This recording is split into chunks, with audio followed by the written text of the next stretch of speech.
Hi guys, welcome back to Lost in My Library. My name's Kate. Today I am doing my April wrap-up. This month I read a grand total of 4 books. Half of them were arcs, and the other half were mysteries. So I did okay on diversity this month. One of Us is Lying, one book, which is One of Us is Lying, I've already established that. One of Us is Lying has a multiracial character, biracial character in it. She's half Colombian, and I can't remember what the other half of her is, but she's biracial. And then we have another form of diversity in that book, but I think that is going to be classified as a spoiler for the book, so I will not say more about that diversity. And then we have Hans of the Baskervilles. There's no diversity. It's a classic. Phantom Circuit, which was an arc, and I'm trying to remember. I don't think there was any diversity in that one. And then The Mill, also, there was no diversity in that one. So, but I am currently reading 2 books. 3, actually. I finished my next part of Crooked Kingdom. I have not finished Crooked Kingdom, but mark my words, I will have finished at least one series in the month of May, and it'll probably be The Trials of Apollo. I'm just saying, it'll probably be The Trials of Apollo. Currently, I'm reading 4. I'm in the middle of, let's see, okay, I just finished Crooked Kingdom. That has diversity. There's people of color in that book. There's also LGBT representation in that book. There's also plus size representation in that book. Disability representation in that book. Decent amount there. Then I am also currently reading Get a Life, Chloe Brown, which is sort of for a project. It is for a video project as well, but you will not be seeing those videos for a very long time. Then I am also reading, let's see, Good Girl, Bad Blood, which is the sequel to A Good Girl's Guide to Murder, and that has POC I didn't mention Get a Life, Chloe Brown. POC representation. The author is a person of color as well, and that's disability rep. Chloe has chronic illness, so there's disability rep in that one as well. Good Girl, Bad Blood. Ravi is a person of color, and I think that's it on Good Girl, Bad Blood. I'm loving what I'm reading, by the way. All of it's really, really good. And then I am reading my arc that I'm currently reading is Hide by Kristen White. I've just started it. I'm not sure about representation. There may be a trans character in, or gender non-binary character. I'm not really sure what her sexuality is. We haven't really explored that, so maybe we'll find out about her.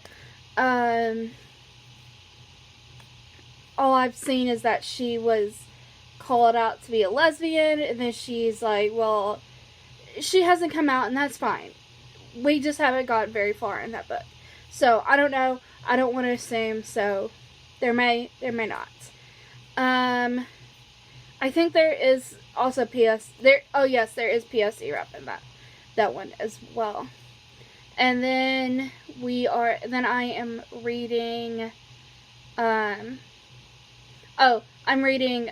What is it called? I'm looking at it because I'm reading it now. Since it is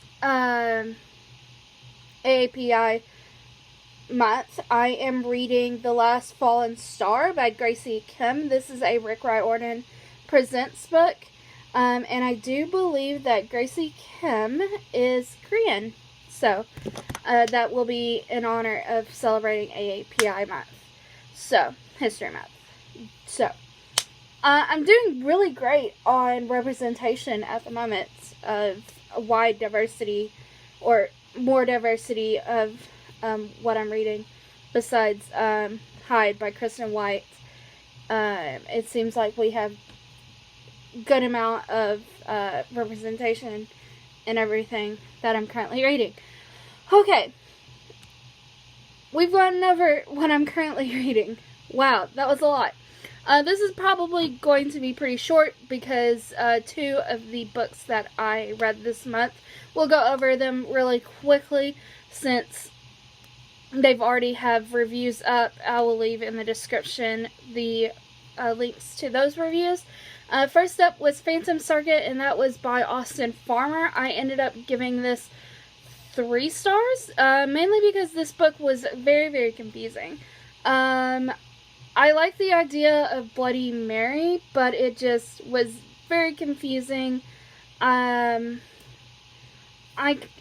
was okay, but I think it could have been a lot less confusing. It was sci-fi mixed with horror in the worst kind of way, in my personal opinion. Didn't all that love it. Then I read The Mill, which is by Kaylin Lloyd. I ended up giving this 4 stars. I have a whole review talking about one issue. I did mention the issue in the video. Kaylin Lloyd is a lovely human being. She reached out to me to tell me that she did change the issue before it was published. So Kaylin Lloyd is a lovely human being. She did not criticize me. I know there's a lot of talk about authors reaching out to reviewers and criticizing what they said, but Kaylin Lloyd didn't criticize. I want to make it a point that Kaylin Lloyd did not criticize what I said. She said that my point was valid, but she said that I had read an older version of the book and that she has changed it for the published version and wanted to let me know that my criticism had been addressed. So, I appreciate that. No way, shape, or form did she criticize what I said or said anything that I said was not valid. So, I wanted to point that out. Obviously, I ended up giving this 4 stars. The reason I had originally given this 3 stars was because of that chapter.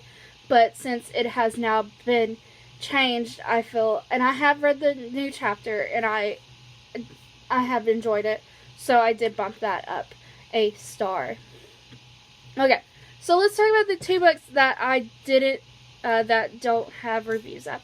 That is One of Us is Lying by Karen M. McManus. I ended up giving this 4 stars, I do believe. I really did enjoy this one. This is about basically Breakfast Club but murder. These kids are all in detention and one of them dies. And basically it is trying to figure out who killed him, what were the motives of each of these people that were in the room, because each of the people in the room had a motive for killing the person that who ended up dying. Now, I'm reading for this for a video project. Again, you will not be seeing this for a good bit. So, I liked it, and you will see more of my thoughts when that video goes live. But again, it won't go live for a little bit. Alright, the next one is a reread, actually, and that is The Hounds of the Baskervilles by Arthur Conan Doyle. This is the second, I think it's the second full-length novel of Sherlock Holmes. This one is my favorite of the Sherlock Holmes novels, just because I really like this novel. And the other ones, it can be kind of problematic. There are some problematic things, because it's a classic. I enjoy this one quite a bit, and I ended up giving this 3 or 4 stars. I can't remember. Let me look. What did I end up giving? I ended up giving this 4 stars. That seems right for me giving a Sherlock Holmes. My general consensus on Sherlock Holmes novels and Sherlock Holmes and short stories. That's the word. Short stories. So, yeah, that is the 4 books that I read in the month of April. It's been okay. It's been a decent month. I'm looking forward. I have several books that I'm finishing up. Because, like, Get a Life with Chloe Brown, I'm almost done with. I will most definitely be finishing, I will, mark my words, next month, Tower of Nero will be done. Maybe Crooked Kingdom. We'll see about Crooked Kingdom. But most definitely, Tower of Nero is getting done. Good Girl Bad Blood might be done. I don't know how much longer I have left in that. The Last Fallen Star probably won't be. I'm going to try and finish it this month because to fit in with the history of this month. I hope to actually finish that book this month. Hyde might end up being finished this month. I'm not sure if that one's going to end up being finished this month. But that is all the books that I'm currently reading have finished in the month of April. If you have read any of these books, tell me what you thought about these books in the comments down below. Leave a like, comment, and subscribe. Do all the YouTube things. And I'll see you in my next video. Go be a good cabbage today. Do something kind for someone, even if that is for yourself. Because self-care is important. I'll see you next video. Bye, guys.